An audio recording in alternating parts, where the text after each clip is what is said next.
on observait que la sortie de prison d'Ousmane Sonko et de Bassirou Diomaye Faye s'est faite dans un contexte un peu flou.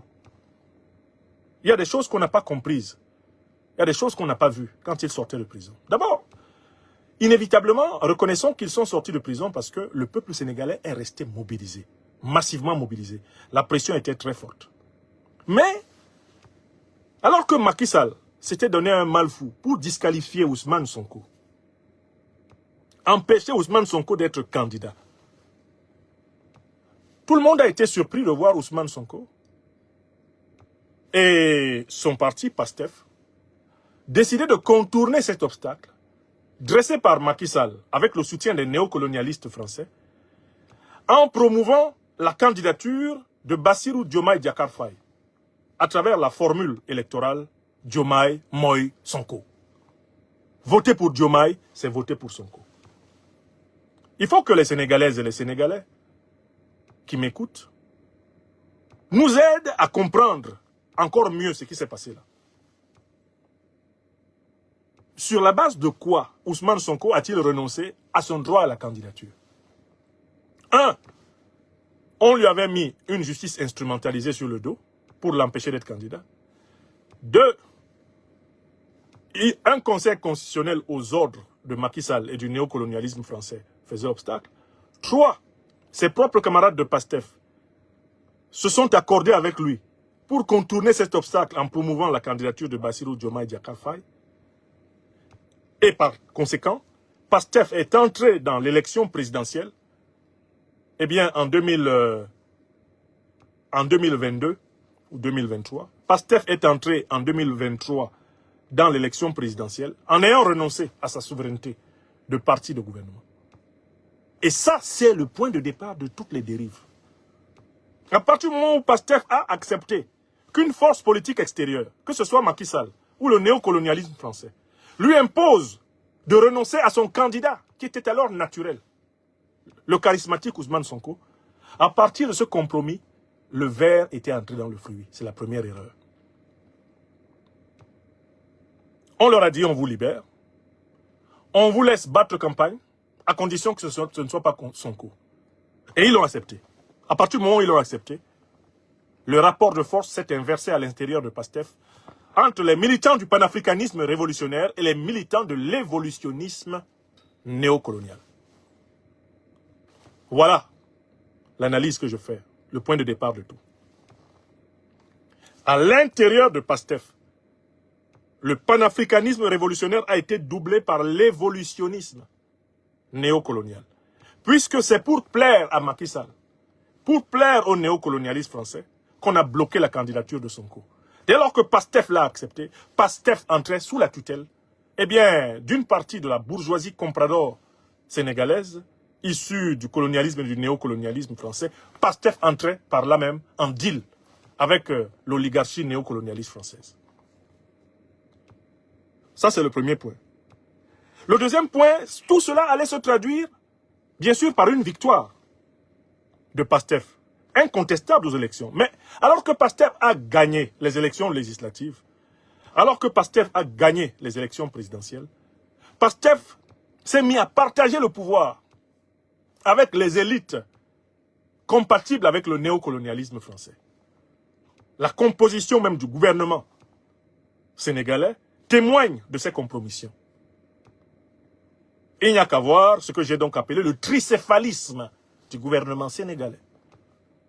J'ai observé que le général Biram Diop, qui est un homme très introduit auprès de l'OTAN, très introduit auprès du néocolonialisme français, qu'il était là pour veiller aux intérêts néocolonialistes et impérialistes en contrôlant l'outil de la puissance, l'armée.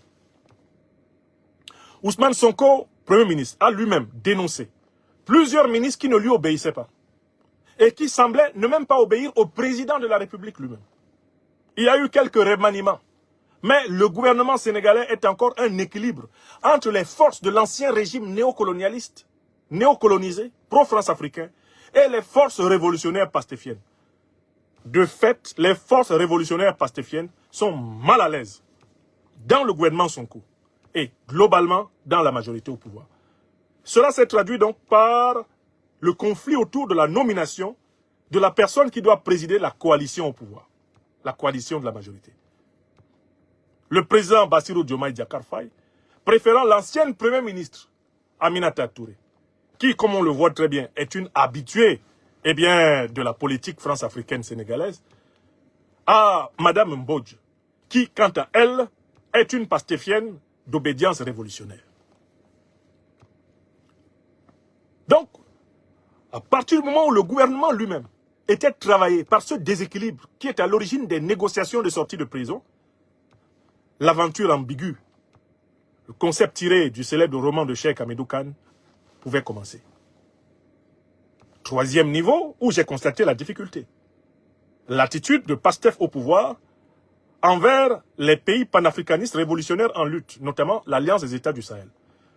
Tout le monde a bien vu le bicéphalisme, tout le monde a bien vu la contradiction manifeste entre l'attitude du président Bassirou Diomaye Diakhar Faye, flattant les vieux grigous de la France-Afrique comme Ouattara Draman, Mbalo, etc., et la mission de rassurance du Premier ministre Ousmane Sonko vers les gouvernements panafricanistes révolutionnaires de l'Alliance des États du Sahel.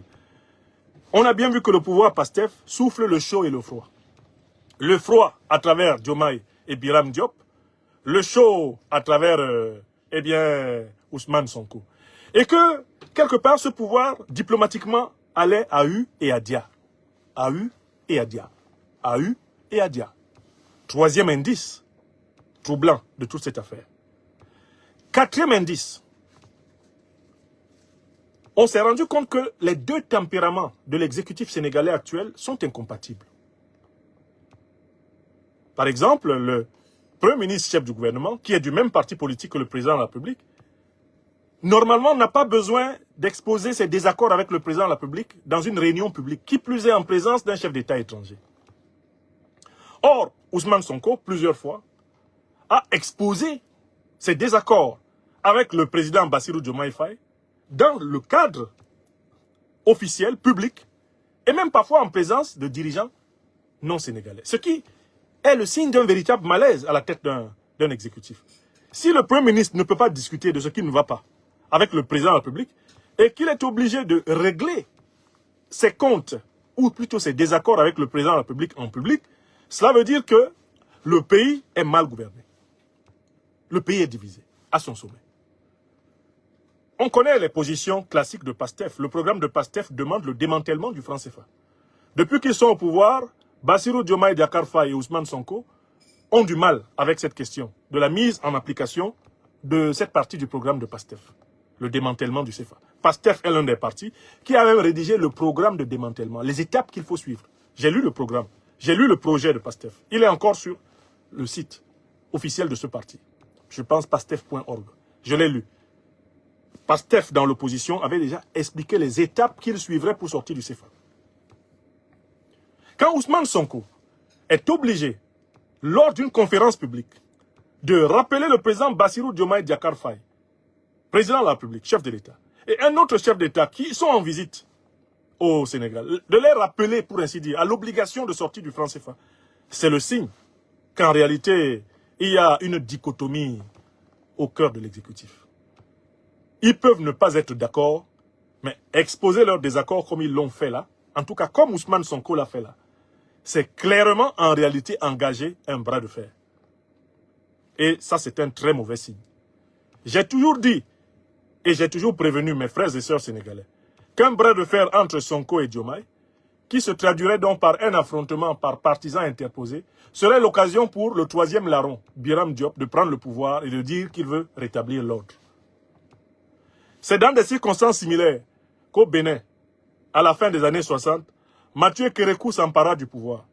Parce qu'il y avait 5 individus qui avaient une présidence tournante, ou plutôt 3 individus, on les appelait le triumvirat. Il y avait 3 individus qui avaient une présidence de la République tournante et qui à un moment donné donnaient le vertige au peuple dahoméen, comme on l'appelait alors. Mathieu Kérékou, colonel de l'armée, surgit dans ces conditions, les met tous en résidence surveillée au palais de l'Entente et il exerce le pouvoir. En expliquant que un petit pays comme le Bénin ne peut pas avoir 3 présidents à la fois. Le comportement de Sonko est de nature à créer une ambiance où on pense que le Sénégal a 2 présidents à la fois. que le Premier ministre est un président et que le président de la République est un président. Dans ces conditions, bien souvent, c'est la grande muette qui surgit et qui neutralise tout le monde. Et elle a un bon prétexte dans ces conditions-là pour le faire. C'est qu'elle prétend qu'il y a du désordre. Et que le désordre n'est pas bon. L'armée n'aime pas le désordre. Attention au troisième larron. Enfin, j'ai souligné un cinquième point sur lequel ils sont partis dans tous les sens. C'était effectivement leur engagement panafricaniste révolutionnaire auprès de l'Alliance des États du Sahel. Ils ont déserté le terrain de la lutte antiterroriste. Malgré les quelques voyages du ministre de la Défense du Sénégal, le général Biram Diop, dans les pays de l'AES, on voit très bien qu'il n'y a pas de confiance. L'AES ne peut pas faire confiance dans l'État au Sénégal. Surtout après l'événement terrible de Tinzaouaten à la fin du mois de juillet 2024. Vous vous souvenez de ce qui s'est fait? Un ambassadeur ukrainien basé au Sénégal a publié et avoué avoir participé avec les services centraux de défense et de sécurité de l'Ukraine à l'attaque de Tinzaouaten qui a coûté plus de 100 morts à l'armée malienne et à ses alliés de la Fédération de Russie, fin juillet 2024.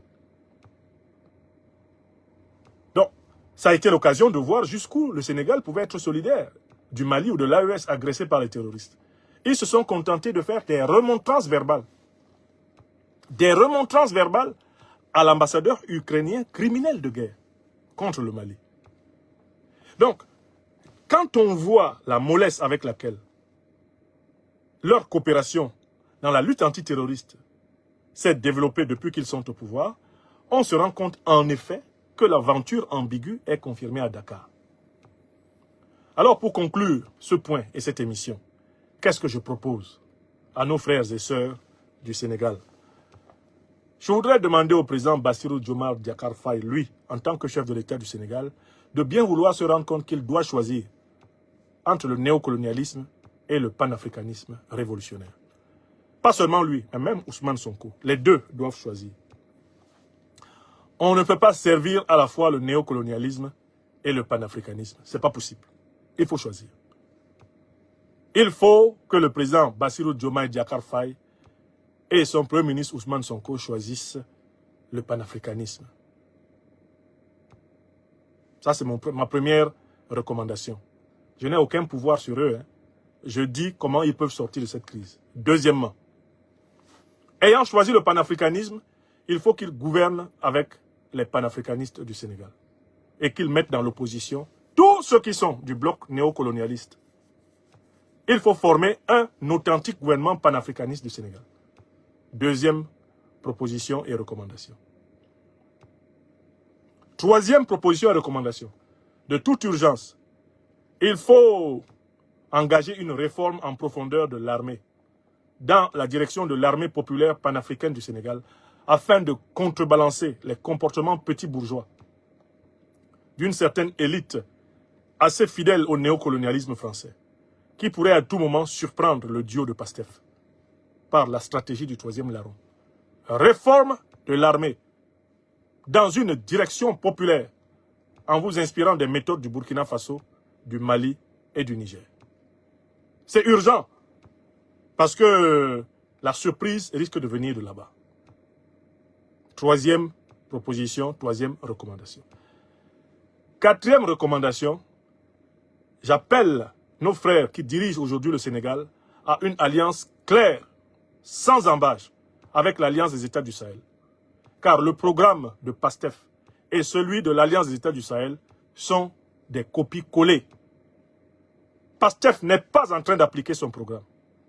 Si Pastef appliquait son programme, rien de ce que l'AES est en train de faire ne serait incompatible avec l'action du gouvernement sénégalais actuel.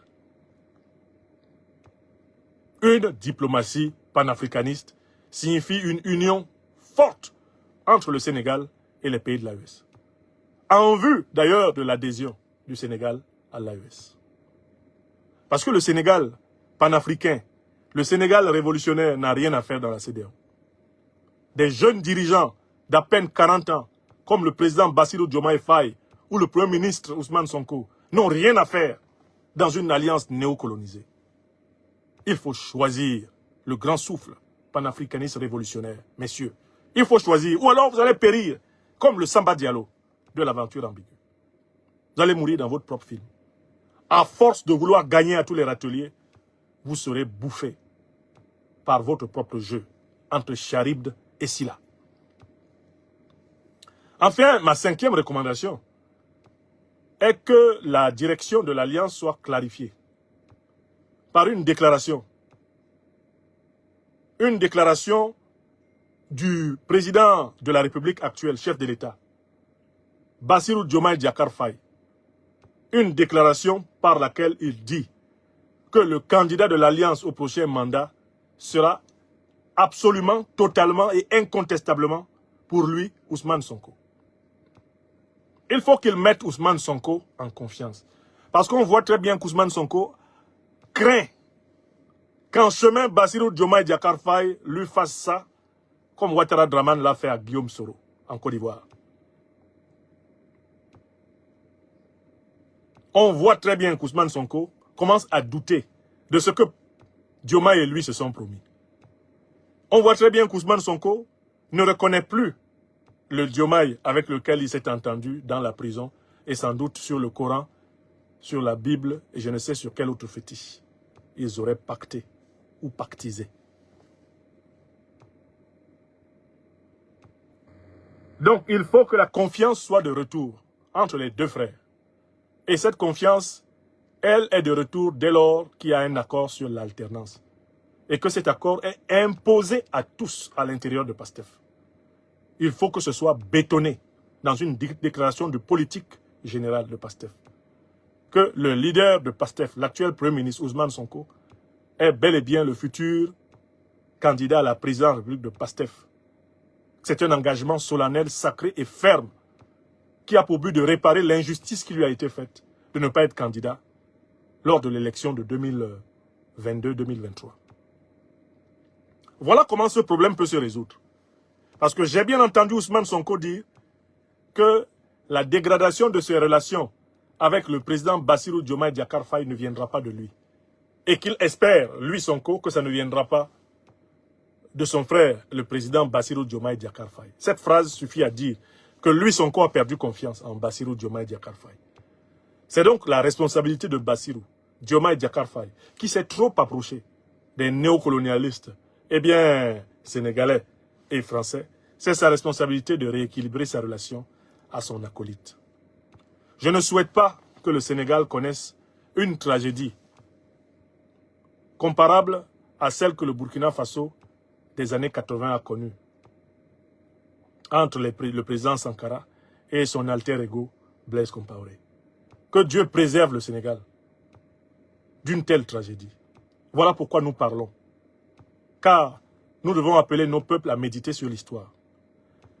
Je salue au passage un ami et frère avec lequel je discute parfois de ces questions politiques à bâton rompu, le docteur et non moins avocat intrépide maître Ndjifou Tawo Oshawo Abou Bekr. Abou me dit souvent une formule qui, me dit-il, était utilisée par son professeur de droit et de sciences politiques à l'université de Paris ou à celle de Lille 3. Il commençait, ce professeur, ce cours en disant « Le pouvoir ne se partage pas, il s'exerce. » Le pouvoir ne se partage pas, il s'exerce. Alors, que voulait dire ce professeur de sciences politiques et de droit constitutionnel? Le pouvoir ne se partage pas, il s'exerce. Il voulait dire que, en fait, il faut faire très attention avec cette chose qui s'appelle le pouvoir. Parce que si on n'a pas un rapport sain au pouvoir, on est dangereux pour soi-même et pour les autres. J'appliquerai volontiers cette pensée au cas de Diomaye Sonko en disant il faut qu'ils reviennent aux fondamentaux de leur parti, à ce qu'ils se sont promis. Il faut que Ousmane Sonko laisse Bassirou Diomaye Diakhar Faye être vraiment le président de la République, qu'il arrête de donner l'impression que Bassirou Diomaye Diakhar Faye est sous sa botte. C'est la pire des choses qu'il faille faire. Et pour cela, il faut que Bassirou Diomaye Diakhar Faye renvoie à Ousmane Sonko la confiance que celui-ci lui a faite. Non seulement c'est Bassirou Diomaye Diakhar Faye qui est le chef de l'État et qui doit exercer pleinement le pouvoir exécutif, mais en respectant son engagement en tant que membre de PASTEF avec son frère et compagnon de lutte Ousmane Sonko. Mais Ousmane Sonko doit savoir attendre son temps. Il doit prendre un peu de distance. Je le vois même dans le comportement protocolaire. Quand les deux hommes marchent sur le tapis rouge, le Premier ministre Ousmane Sonko a tendance à avoir le pied à la même hauteur que le chef de l'État. Dans le protocole d'État, cela ne se fait pas. Quand vous marchez avec votre supérieur hiérarchique, fût-il votre propre poulain, comme c'est lui le président de la République, le chef de l'État, laissez-le marcher devant. Ousmane Sonko, il faut laisser Bassirou Diomaye Diakhar Faye marcher devant. Laissez-le marcher devant. Il est le président de la République, il est le chef de l'État maintenant pour 7 ans. Bassirou Diomaye Diakhar Faye, monsieur le président, et cher jeune frère, rendez à Ousmane Sonko la confiance qu'il vous a faite. Rassurez-le. Ne laissez pas les néocolonialistes français, les impérialistes occidentaux vous diviser et mettre à nouveau le Sénégal à feu et à sang. Rendez-lui cette confiance. Oui, c'est 5 ans. Excusez-moi, je parle de 7 ans. Au Sénégal, c'est 5 ans. C'est pas comme dans d'autres pays où le mandat est de 7 ans, si je ne m'abuse. Donc, vraiment, soyons ici très sérieux. Encourageons-les à retourner aux fondamentaux. Décourageons-les de s'affronter. Ce serait la pire des choses pour le Sénégal, qu'ils s'affrontent. La logique d'affrontement dans laquelle ils sont est une logique potentiellement tragique, sanglante pour notre peuple. On peut être critique envers Bassirou Diomaye Diakhar Faye et Ousmane Sonko. Ils sont au pouvoir, ils ont une chance inouïe d'améliorer le sort de notre peuple. Nous devons leur souhaiter de s'entendre. Je suis contre l'aggravation du conflit entre eux. Parce que je sais qu'au final, c'est le peuple sénégalais qui risque d'être ramené plusieurs années en arrière. Les impérialistes et les néocolonialistes sont à l'affût. Ils attisent le feu. Ils attisent le feu entre Sonko et Diomaye. Parce que Sonko et Diomaye représentaient la possibilité que le Sénégal bascule vers le panafricanisme révolutionnaire. Que le Sénégal bascule vers l'AES.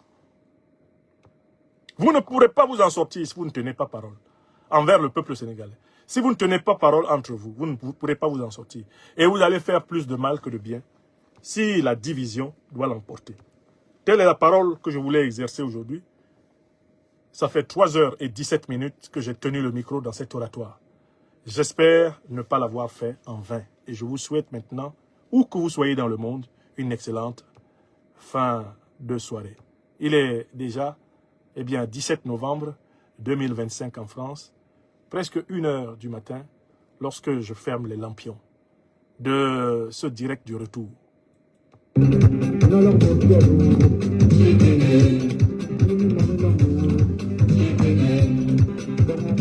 Merci à celles et ceux qui ont partagé. Merci à celles et ceux qui ont partagé cette émission. N'oubliez pas de vous abonner et d'activer la cloche de notification pour rester informé de nos prochaines vidéos. Restez à l'écoute pour les développements passionnants à venir.